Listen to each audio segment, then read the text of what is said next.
Mark here. How you doing today? It's Friday, and for those of you on the vlog, you can see it's an absolutely beautiful fall day. You can also see the steam coming out of my mouth because it is Canada. It is a little chilly, but it's stunning out, and I thought it'd be cool to show you guys. Literally, this is why we call it fall. All day, the tree behind is just going to be dropping its leaves. Great, beautiful thing. And on the Canadian note, I wanted to talk today about trust. Trust in companies, trust in organizations, trust in business. And the reason why I want to talk about that is because I watched a really compelling video from Steve Dotto, who is a productivity evangelist, a Canadian legend, and he was talking about trust on his channel. And I'll link that video down below, and I'll tweet it out. And he was talking about, what are the factors for you to trust a company, to do business with them, to trust them with your data. And he covered pretty much everything, which was a really big topic, Steve. So I'm not going to reply all to that. What I am going to do is focus in on a couple key things because I thought it was interesting in a several minute long video. Not once was the question of risk posed. And that's one we deal with all the time in technology, all the time in security, all the time in business. You can't just blindly trust. Trust isn't a binary, it's an entire spectrum. So where I might trust you with some minor transactional data, I don't necessarily trust you with my passport number or my social insurance number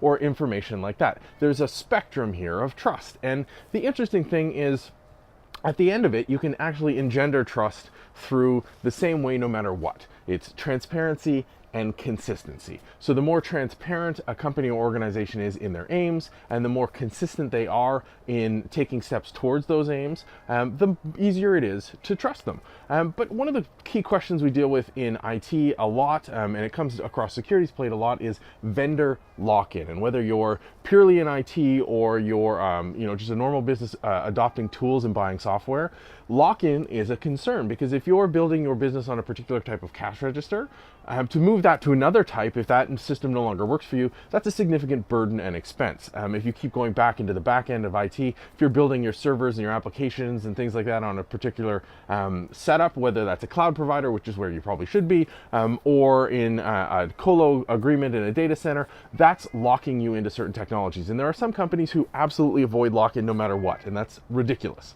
because they're not getting the advantage of partnering with companies, of using tools, building in. They're trying to be as generic as possible to move around. And we saw this come up at the serverless conference in San Francisco this summer, where there was a couple in a private closed door session, a couple of people actually mentioned that they'd done the calculus on it and they'd done the math on it, and it was actually faster for them to rewrite everything than to try to move it, so they weren't worried about lock-in at all. And I think that's one extreme. Then the other is to go so generic that you're not actually taking advantage of the platforms that you're participating in.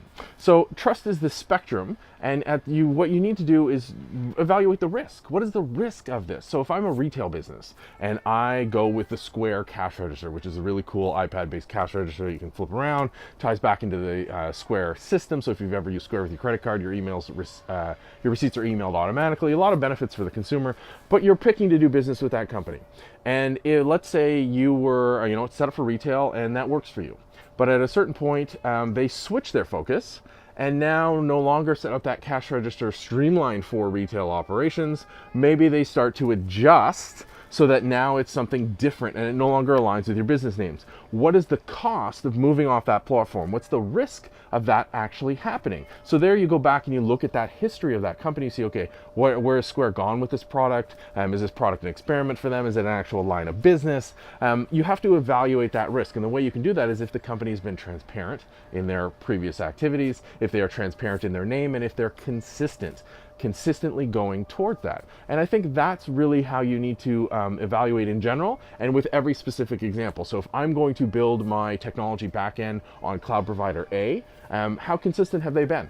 Are they aimed and along the direction that I want to go with my company, with my organization, with my project? And have they consistently been going there? Now, of course, the younger a company is, the less of a track record they have. So hopefully they're taking additional steps to engender that trust, but it's really a time thing. You have to wait to see if they're going to be consistent because especially in this day and age, anyone can say anything they want. You can promise the moon and the stars and unicorns and rainbows and all that stuff. The question is, can you deliver? And of course, if you're promising all that, you probably can't deliver and people will see through it a mile away, fingers crossed. However, it's those people who are on the edge of plausibility, that it sounds too good to be true or hints at being too good to be true, where people might get sort of sucked in and make the wrong decision. So time definitely is a factor, but really for me, trust, it keeps coming back down to transparency and consistency. Have you set an aim? Are you consistently marching towards that? And are you transparent even when things go bad? Are you able to say, hey, this is what went wrong, here's the factors for that, here's what we're doing to resolve that moving forward? There's no easy answer here when it comes to trust. Just remember, it's not a binary decision. It's not all or nothing. There's a spectrum in play. Highly encourage you to check out Steve Dotto's video that I'll link to below, and subscribe to his channel. Fantastic stuff that he's diving into on his new one, as well as classically in Dotto Tech. But always good to see different perspectives, and Steve's got a wealth of experience that he brings to the table to share with all of us. I hope you are set up for a fantastic day. I'll talk to you online at MarkNCA, in the comments down below for those of you in the vlog, and podcast by email, me at markn.ca. Enjoy the beautiful weekend. We'll talk to you online and on the show on Monday.